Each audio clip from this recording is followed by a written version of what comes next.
اس کے بعد ایک عظیم آیت آ رہی ہے اس سورہ مبارکہ، بلکہ اس پورے گروپ کے حوالے سے، جو میں نے عرض کیا تھا پل صراط کا ایک نقشہ آیا ہے وہاں، اس کی ایک جھلک یہاں بھی دکھائی گئی ہے۔ جو سورہ حدید میں تھا وہ یہاں ہے، یہاں اختصار کے ساتھ یا ایھا الذین آمنوا توبوا الی اللہ توبۃ نصوحا، اہل ایمان توبہ کرو اللہ کی جناب میں بڑے خلوص کے ساتھ، اخلاص کے ساتھ۔ اس توبہ کو یہی نہ سمجھیے کہ خدا نہ خواستہ کوئی شراب پیتا ہے بس پھر اس نے اسے توبہ کر لی، ٹھیک ہے یہ بھی توبہ ہے۔ کوئی رشوت لیتا ہے اس نے رشوت سے توبہ کر لی، یہ بھی توبہ۔ سب سے بڑی توبہ یہ تم جا کدھر رہے ہو، دنیا کی طرف یا آخرت کی طرف؟ کس کے نقش قدم کی پیروی کر رہے ہو، محمد کی صلی اللہ علیہ وسلم یا کسی اور کی؟ زندگی کا رخ کیا ہے؟ پلٹو، لوٹو اللہ کی طرف، آخرت کی طرف۔ جو آپ پڑھ چکے ہیں سورہ ذاریات، ففروا الی اللہ، دوڑو اللہ کی طرف، لپکو اللہ کی طرف۔ کدھر جا رہے ہو؟ فأین تذهبون، کدھر جا رہے ہو؟ تو یا ایھا الذین آمنوا توبوا الی اللہ توبۃ نصوحا، غفلت میں زندگی گزر گئی، اب بھی جب تک کہ موت کے آثار شروع نہیں ہوتے، چاہے کتنا ہی بڑھاپا آ گیا، موقع ہے۔ فرائض دینی کو سمجھو کہ وہ کیا ہے، ان کو ادا کرنے کے لیے کمر کسو۔ فرائض دینی صرف نماز اور روزہ ہی نہیں ہے، فرائض دینی باطل کے غلبے کے تحت اگر تم زندگی گزار رہے ہو تو اس کے خلاف بغاوت، اس کے لیے جد و جہد، یہ نہیں کہ بس کھڑے ہو نعرہ مارو اور کوئی آپ کے اوپر گولیاں چلیں، تیاری کرو اس کے لیے، جماعتی زندگی ہو، ان کی تربیت ہو۔ 12 برس تک مکے میں جو کرتے رہے محمد رسول اللہ صلی اللہ علیہ وسلم، اس کا کوئی عکس ہو، وہ کیفیت تو پیدا نہیں ہو سکتی۔ یہ رتبہ بلند ملا جس کو مل گیا، کوئی عکس اس کا 1000 میں ایک درجے میں کچھ تو ہو، یہ پیدا کرو، تیاری کرو، سمجھو منہج انقلاب نبوی کیا تھا۔ توبوا الی اللہ توبۃ نصوحا، خالص توبہ، پاک توبہ۔ یہ نہ ہو کہ دل میں کہیں چور رکھا ہوا ہے کہ پھر کرنا تو ہے وہی کام، توبہ کی تسبیح کر لو، وہ توبہ نہیں۔ اگر تم خالص توبہ کرو گے، عسیٰ ربکم ان یکفر عنکم سیئاتکم، امید ہے تمہارا رب تم سے تمہاری برائیوں کو دور کر دے گا، نامہ اعمال کے دھبے بھی دھو دے گا۔ التائب من الذنب کمن لا ذنب لہ، جو حقیقت میں توبہ کر لے گناہ سے، وہ ایسے جیسے اس نے گناہ کبھی کیا ہی نہیں۔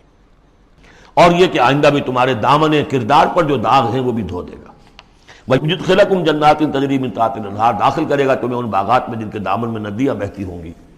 یوم لا یخزی اللہ النبی والذین آمنوا معہ، جس دن کہ اللہ تعالیٰ نہیں رسوا کرے گا نہ اپنے نبی کو نہ ان کو جو ان کے ساتھ ایمان لائے، صلی اللہ علیہ وسلم ورضی اللہ تعالیٰ عنہم اجمعین۔ نورہم یسعی بین ایدیہم، ان کا نور دوڑتا ہوگا ان کے سامنے، وبایمانہم، اور ان کے داہنی طرف۔ وہی الفاظ جو سورہ حدید میں آئے۔ دل میں ایمان تھا تو نور ایمان سامنے کی طرف اس کا ٹارچ کی روشنی پڑے گی، اور اعمال صالحہ کا نور داہنی طرف ہوگا۔ داہنا ہاتھ اعمال صالحہ کا قاسم ہے۔ یقولون ربنا اتمم لنا نورنا، اور وہ کہتے ہوں گے کہ اے رب ہمارے نور کو کامل فرما دے۔ اس کو مطلب سمجھ لیجئے، حضور نے فرمایا جن کو نور عطا ہوگا، کچھ لوگوں کا نور تو صرف اتنا ہوگا کہ ان کے قدموں کے آگے روشنی ہو جائے گی، وہ بھی بڑی غنیمت ہے۔ اندھیرے میں پگڈنڈی پر چلنا ہو تو وہ اتنی ٹارچ کی روشنی بھی وہ معلوم ہوگا بہت غنیمت ہے۔ لیکن کچھ لوگوں کو ایسا نور ملے گا کہ جس کی روشنی یہاں مدینے سے صنعاء تک جائے گی، یمن کا شہر۔ ابو بکر صدیق کو کون سی روشنی ملے گی؟ ہمیں تو وہ ٹارچ بھی مل جائے تو بہت غنیمت ہے، لیکن جنہیں وہ تھوڑا ملے گا، کیوں تھوڑا ملا؟ کوتاہیاں تھیں، تقصیرات تھیں، کمی تھی، جتنا کرنا چاہیے تھا اتنا نہیں کیا تھا، کچھ بچا بچا کے بھی رکھا تھا۔ تو بچا بچا کے نہ رکھ اسے، تیرا آئینہ ہے وہ آئینہ کہ شکست نہ ہو تو عزیز تر ہے نگاہ آئینہ ساز میں۔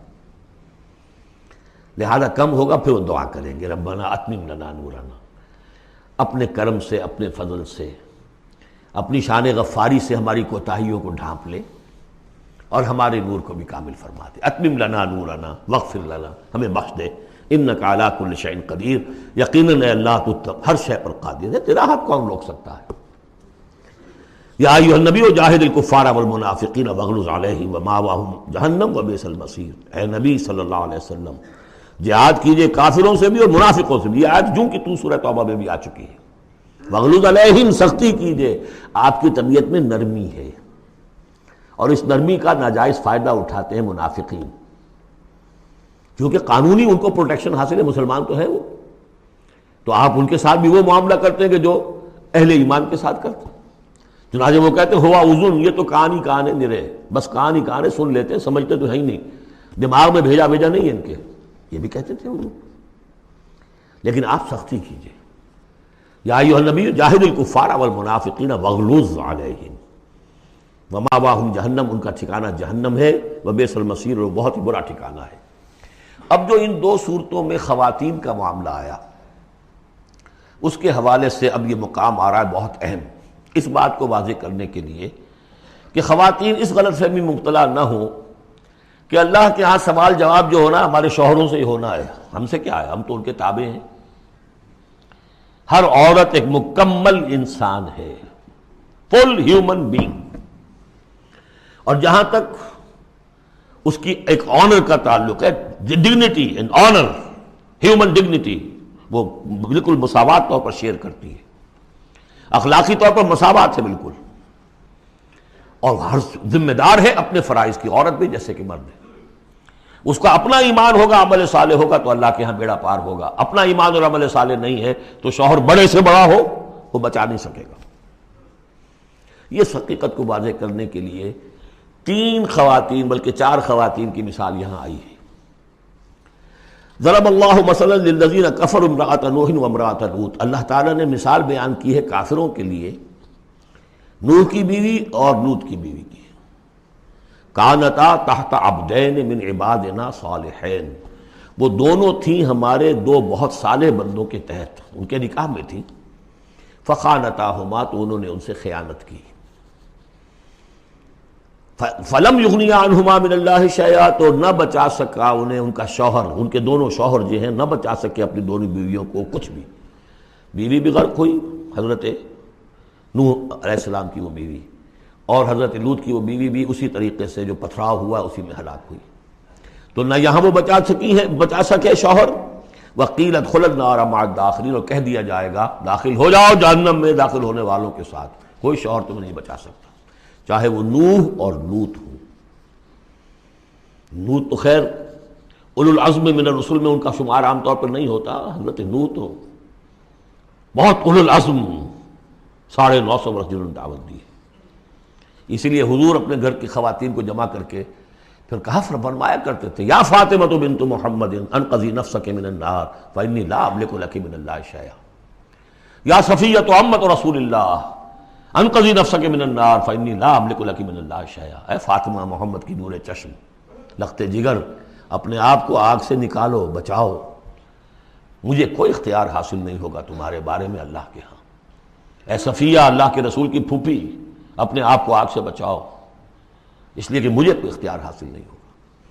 ضرب اللہ مثلا للذین کفروا امرأۃ نوح وامرأۃ لوط کانتا تحت عبدین من عبادنا صالحین فخانتاہما فلم یغنیا عنہما من اللہ شیئا وقیل ادخلوا النار مع الداخلین۔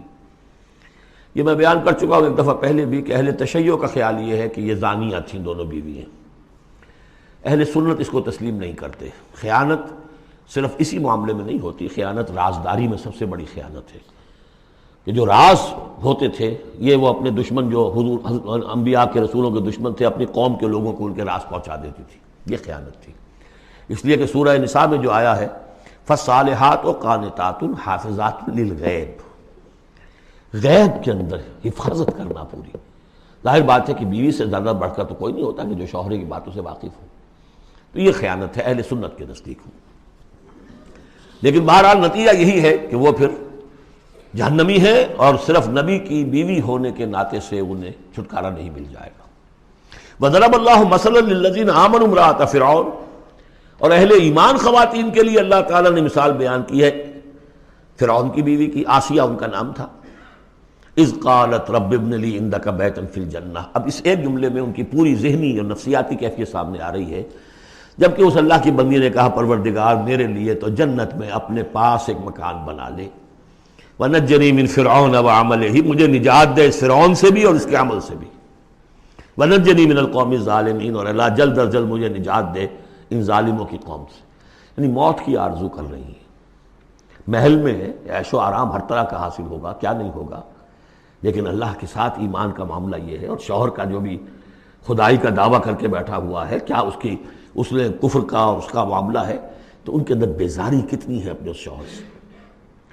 تو گویا کہ دو انتہائی مثالیں آ گئیں. بہترین شوہروں کے ہاں بدترین انجام والی بیویاں، اور بدترین شوہر کے ہاں بہترین انجام والی بیوی جس کا کہ ذکر ہو رہا ہے.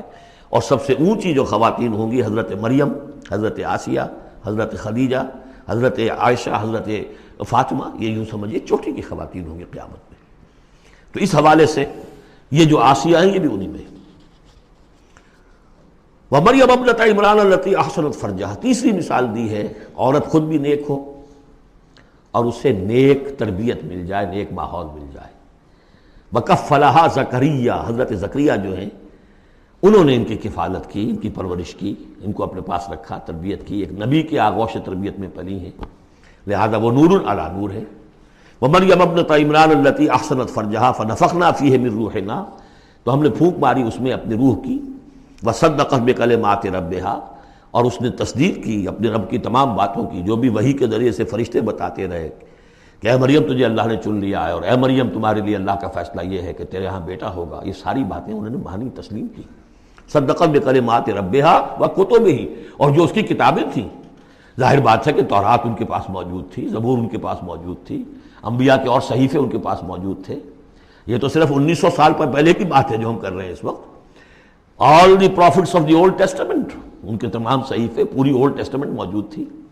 وکتبہ، اور اس کی تمام کتابوں کی انہوں نے تصدیق کی. وکانت من القانتین، اور وہ تو بہت ہی فرما بردار بندیوں میں سے تھیں.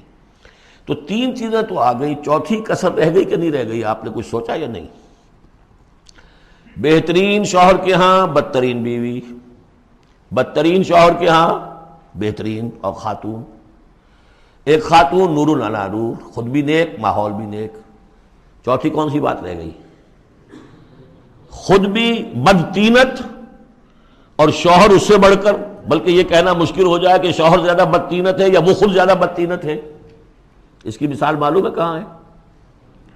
تبت یدا ابی لہب وتب ما اغنی عنہ مالہ وما کسب سیصلی نارا ذات لہب وامرأتہ حمالۃ الحطب فی جیدہا حبل من مسد. یہ پھر جب وہاں پہنچیں گے پڑھیں گے. شوہر بھی بدتینت، بیوی بھی بدتینت. ظلمات بعضها فوق بعض. اللہ کے فضل و کرم سے سورہ تحریم ختم ہوئی.